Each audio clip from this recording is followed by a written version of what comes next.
ओम नमः शिवाय, हर हर महादेव, जय महाकाल। कैसे हैं आप सभी शिव भक्त? आप सभी शिव भक्तों को मेरा प्रणाम है। मेरे महादेव की कृपा, मेरे माता रानी की कृपा सदैव आप शिव भक्तों पर यूं ही बनी रहे, यही मैं महादेव से प्रार्थना करता हूं, विनती करता हूं। देखिए, हम सबको बात पता है कि गुप्त नवरात्रों के बहुत ही विशेष और प्यारे से दिन चल रहे हैं और आज है गुप्त नवरात्रों में पड़ने वाली चतुर्थी तिथि, जिस दिन आप सभी लोगों को लाभ शुभ दीपक जलाना होता है। गुरुदेव ने इसका भी नाम जब लिया था ना, काफी सारे भक्तों ने पूछा था कि सर ये शुभ लाभ दीपक क्यों नहीं है, ये लाभ शुभ क्यों है? तो इसका भी प्रमाण पूज्य गुरुजी ने बताया, पहले लाभ फिर शुभ। ये दीपक तब लगाया जाता है जब आपको लगे कि आपके घर में धन को लेकर समस्याएं चल रही है, पैसे को लेकर समस्याएं चल रही है, व्यापार, दुकान, फैक्ट्री, आपका कोई भी जो कार्य है वो अच्छे से नहीं चल रहा है, धन नहीं आ पा रहा हो, तो पहले लाभ और फिर शुभ का नाम का स्मरण किया जाता है। और गुरुदेव की कथा से सुनकर और समझकर इस पूरे उपाय को बहुत आसान भाषा में बताऊंगा, तो ध्यान से सुनना, समझना। सबसे पहले बात करते हैं हमारा पहला वाला उपाय जो पूज्य गुरुजी ने कहा था, लाभ शुभ दीपक का। पहले लाभ फिर शुभ। जब भी आप धन प्राप्ति के लिए, पैसे के लिए, व्यापार के लिए, दुकान के लिए, फैक्ट्री के लिए कोई उपाय करते हैं, पहले लाभ का स्मरण किया जाता है, उसके बाद में शुभ का स्मरण किया जाता है। गुरुदेव ने कहा था कि जब भी धन की समस्याएं आपके घर में हो या फिर आप चाहते हैं आपके घर में कभी धन की समस्या ना आए, तब आपको 2 दीपक तैयार करने हैं। दोनों दीपक ही किस तरीके के होंगे? चाहे आप दोनों दीपक आटे के बना लो, चाहे मिट्टी के बना लो, इन दोनों के ही अंदर आपको लगानी है लंबी बाती। ठीक है ना? ध्यान रखना, दोनों के ही अंदर आपको लंबी बाती लगानी है और इसके अंदर भरना है घी, और वो घी भी किसका होगा? गाय का घी। ओके। इसी के साथ में आपको लेना होगा 1 लोटा तांबे का, जिसके अंदर आपको अपने घर का जल भर लेना है और इस जल के अंदर 7 टुकड़े छोटे छोटे से, किसके? 7 टुकड़े छोटे छोटे से आपको गुड़ के लेने हैं और वही गुड़ के 7 टुकड़े इस जल के कलश के अंदर ही आपको डाल देना है। कुछ इस तरीके से 7 टुकड़े छोटे छोटे से तोड़ लेना, अपनी कामना कह करके इसके अंदर डाल देना। ठीक है? अब ध्यान से सुनिएगा, आपको लेनी होगी थोड़ी सी हल्दी और थोड़ी सी कुमकुम, दोनों ही लेने हैं। थोड़ी सी आपको लेनी है कुमकुम यहां पे, और थोड़ी सी ही लेनी होगी आपको हल्दी, जो कि आप फोटो में देख पा रहे हो इस तरीके से। इसे लेकर रात्रि के समय, जो पूज्य गुरुजी ने बताया कि जब आपके घर में आरती का जो समय होता है ना, वो किस समय होता है? जब प्रदोष काल समाप्त हो रहा होता है। जब आपके घर में ठाकुर जी की आरती हो जाए ना, उसके पश्चात अप्रोक्स 8 बजे से लेकर के 9 बजे के बीच में आपके घर में जहां पर भी तुलसी जी का गमला विराजित है ना, वहां पर जाना। तुलसी जी के गमले के नीचे या उसी के ऊपर आपको 2 स्वस्तिक का निर्माण करना है। एक स्वस्तिक होगा जो आपको हल्दी का बनाना है और एक स्वस्तिक होगा जो आपको कुमकुम का बनाना है। इस तरीके से 2 स्वस्तिक का निर्माण करना। दोनों स्वस्तिक के ऊपर आपने जो दीपक लिया है, उन दोनों दीपकों को प्रज्वलित करके जला करके, दोनों की बातियों का जो मुख रहेगा वो रहेगा उत्तर दिशा की तरफ में। ध्यान रखना, इसका भी उत्तर, इसका भी उत्तर। उत्तर दिशा की तरफ में दोनों बातियों का मुख रख करके पहले लाभ का स्मरण और फिर शुभ का स्मरण करके दोनों दीपक यहां पर अपनी कामना कह करके जला देना। और जो आपने 1 लोटा जल लिया है जिसके अंदर गुड़ का जल रखा हुआ है, उसे आपको यहीं तुलसी जी के पास में ही किसी भी चीज से ढक करके पूरी रात के लिए रख देना है। ध्यान रखना, पूरी रात के लिए आपको यह जल समर्पित नहीं करना है, पूरी रात भर के लिए रख देना।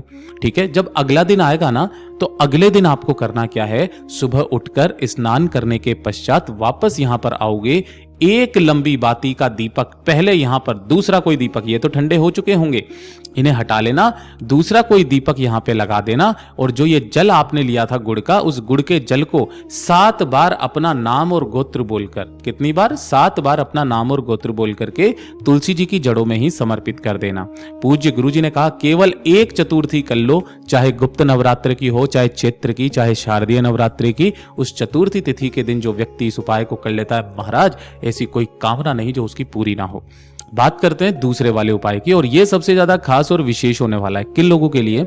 जिनको लगता है उनकी किस्मत उनका साथ नहीं दे रही है, दुर्भाग्य उनका पीछा नहीं छोड़ रहा है। गुरुदेव ने जो एग्जैक्टली लाइन बोली थी कि काफी मेहनत करने के बाद में भी अगर आपको सफलता नहीं मिल रही है, आपने काफी सारी पढ़ाई करी किसी नौकरी के लिए, है ना, लेकिन आपकी नौकरी नहीं लग रही है, आप जितना मेहनत कर रहे हो उसकी मेहनत के बराबर का फल आपको नहीं मिल रहा है, कुंडली में किसी तरीके का कोई दोष है जिसकी वजह से आपकी तरक्की रुकी हुई है ना, या फिर नौकरी नहीं लग रही है, सरकारी नौकरी के लिए आप काफी समय से कोशिश कर रहे हो, नहीं लग रही है, गुरुदेव ने सिर्फ चतुर्थी की रात को करने वाला यह सबसे अचूक उपाय बताया कि जब भी समय मिले आपको 1 लोटा जल तांबे के कलश में भर लेना है और इसी के साथ में आपको 1 चुटकी सफेद तिल, ध्यान रखना कौन से सफेद तिल, यहां पर काले तिल नहीं है, सफेद तिल लेना है और अपनी कामना कहकर सफेद तिल को इसी वाले जल के कलश के अंदर ही आपको डाल देना है।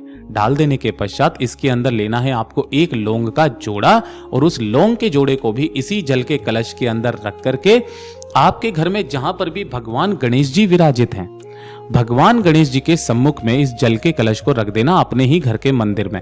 इसके अंदर आपने लौंग का जोड़ा डाला हुआ है, 2 लौंग और सफेद तिल डाले हुए हैं, किसी भी चीज से ढक करके अपनी कामना करके रखना। इस कलश का पूजन करना, अर्चन करना और 1 गोल बाती का घी का दीपक यहां पर अपनी कामना कह करके प्रज्वलित कर देना, जला देना।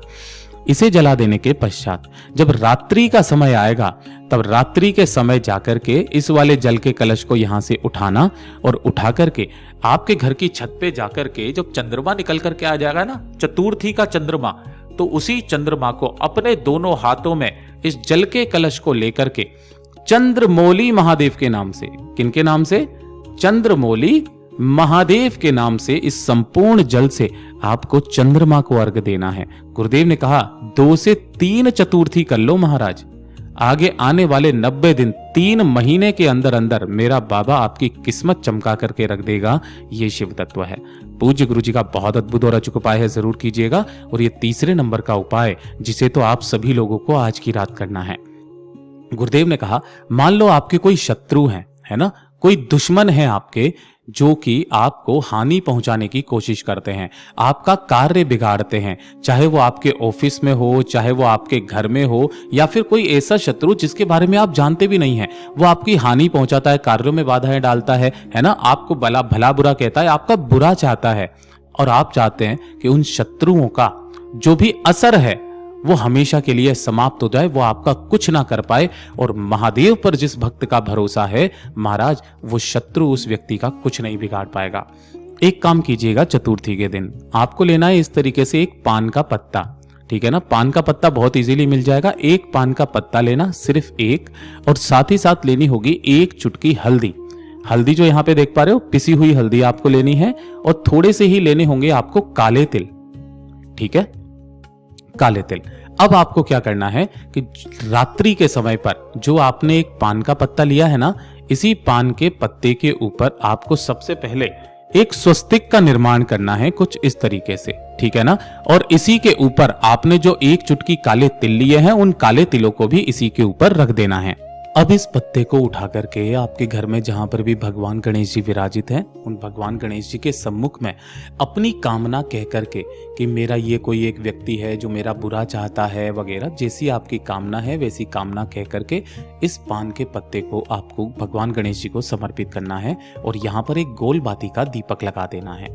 रात्रि भर के लिए इस दीपक को यहीं पर लगे रहने देना और अपनी कामना कहकर यहाँ पर रख देना। अगले दिन यही वाला पत्ता उठा करके महादेव की शिवलिंग पर जो जलाधारी होती है, इसी जलाधारी पर जाकर के रख करके चले आ जाना। महाराज आपका जो दुश्मन होगा, जो शत्रु है, जो आपका बुरा चाहता है ना, वो सदैव के लिए शांत बैठ जाएगा, फिर वो कभी भी आपके आड़े नहीं आएगा। पूज्य गुरु जी के ये सभी उपाय बहुत ही ज्यादा खास और अद्भुत है, जरूर कीजिएगा। वीडियो पसंद आए तो लाइक करना, चैनल को सब्सक्राइब जरूर कीजिएगा।